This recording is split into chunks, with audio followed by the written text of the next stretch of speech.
Tetris, or Tetris Axis as it's called in the US, is, well, a Tetris game for the 3DS. This title is one of Hudson Soft's last releases before they got absorbed by Konami in 2012.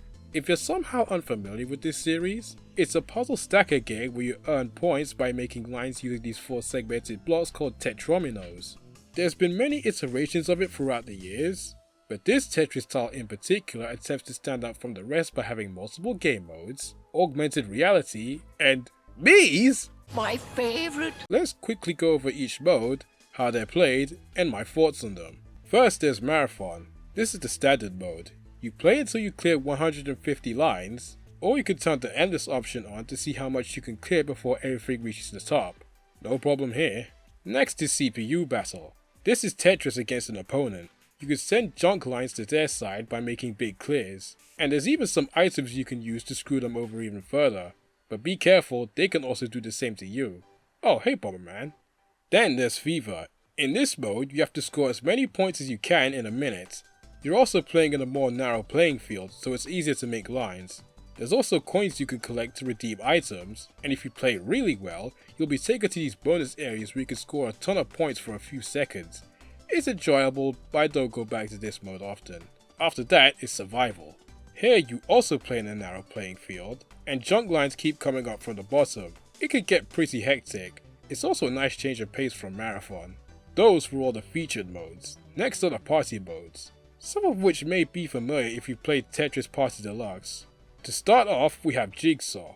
You're essentially solving a giant jigsaw puzzle by placing blocks in the right place. If you put a piece in the wrong spot, you'll suffer a time penalty, and will need to try again until you get it right. Though the game will give you a hint if you're struggling. I don't like this one very much personally. And the later stages can sometimes feel like a total guessy game of where you're supposed to put everything. Following that is Shadow Wide. Here you have to fill in a shadowy space with tetrominos. Ones consisting of 3 or less blocks can also be seen here. And the hold option has been replaced with a skip button to move on to the next piece, but you only get so many skips. If you manage to fill in everything perfectly, the model will even move around a bit. It kinda reminds me of Picross 3D, only not nearly as fun. Next up is Fit.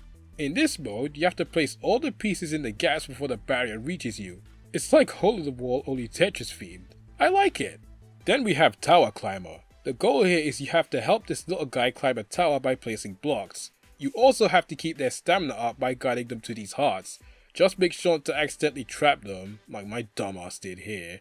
It's interesting, but does get repetitive very quickly. Ever heard of Bomb Bliss? Well, they brought it back here. It plays like normal Tetris, but only lines with bombs will be cleared. Though with careful positioning, they can also cause chain reactions with other bombs. You can also make big bombs by putting 4 together, which clear a ton of lines when detonated. It's weird, but I think I like it. Moving on, we've got Stage Racer Plus. This mode is quite unique. You have to navigate a tetromino through an auto-scrolling stage, and you also have a few jumps that could be used if you're in a tough spot. Very unorthodox, but I had fun with it.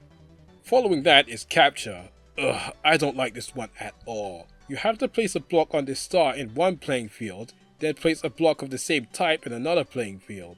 If that sounds awkward to play, it is.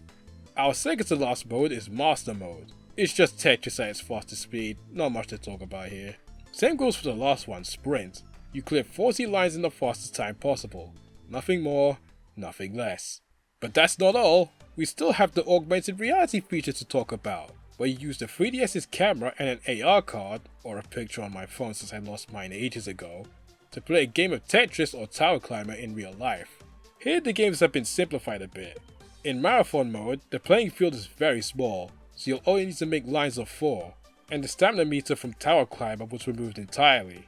They're cool in a novelty sort of way, but the constant rotating of the playing field means you'll have to move around quite a bit to get a good view on things, which makes me very motion sick personally, so I don't play this mode ever, unless, I have to show it off for a video review.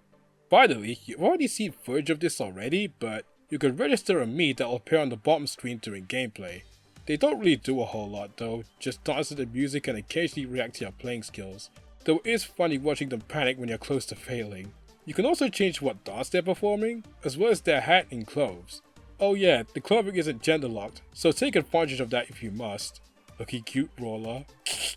Speaking of looks, I quite like this game's graphics. The background visualizers are all very eye-catching and look nice for an early 3DS game.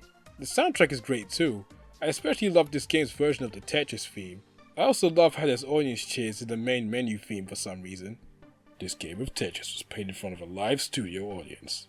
And that's Tetris Axis. To be honest, when I first got this game I was kinda disappointed since I didn't like it nearly as much as Tetris DS. And while I still feel that way, it's still a pretty good and unique Tetris style in its own right, so I'd still give it a recommendation. I have seen it for pretty low prices second hand, so it shouldn't put a dent in your wallet if you're curious enough to buy it. And I definitely endorse this over Tetris Ultimate. The less said about that game, the better.